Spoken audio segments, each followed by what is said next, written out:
নমস্কার বন্ধুরা, কেমন আছো তোমরা? এখন আমি চলে এসেছি রান্নাঘরে। আজকে মঙ্গলবার, তাই নিরামিষ, তাই রান্না করব এখন পনির। তবে আজকের পনিরটা খুব একটা স্পেশাল করে করব না। অনেক সময় দেখবে বেশি স্পাইসি খেতে খেতে মনে হয় একটু হালকা খেতেও ভালো লাগে, তাই আজকে একদম সিম্পলভাবে করব। তেল দিয়ে দিয়েছি, তেল গরম হলে গোটা গরম মশলা দিয়ে দিয়েছি, তার মধ্যে ডুমো ডুমো করে কেটে রাখা আলু, টমেটো, নুন, লঙ্কা সব দিয়ে ঢাকা দিয়ে দিয়েছিলাম। এবার ঢাকা খুলে আলুটা নরম হয়ে এসেছিলো, তার মধ্যে সমস্ত মশলা যেগুলো সাধারণত দেওয়া হয়, ধনে গুঁড়ো, জিরে গুঁড়ো, হলুদ গুঁড়ো, অল্প একটু লঙ্কার গুঁড়ো সব দিয়ে ভালো করে নাড়াচাড়া করে নিচ্ছি। আর তার সাথে একটা তেজপাতাও দিয়ে দিয়েছিলাম।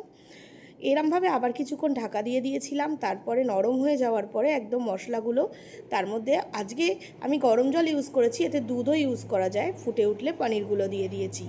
ব্যাস, একদম সিম্পলভাবে বানানো। আর নামানোর আগে দিয়ে দেবো একটু ঘি আর একটু গরম মশলা, তাহলেই পনিরের তরকারি রেডি। গরম ভাতে এরকম একটু পাতলা পাতলা পনিরের তরকারি খেতেও কিন্তু বেশ ভালো লাগে, রুটি পরোটার সাথেও ভালো লাগে। তাই আজ এভাবেই বানিয়ে দেখলাম কেমন লাগে, তবে ভালোই লেগেছিল খেতে।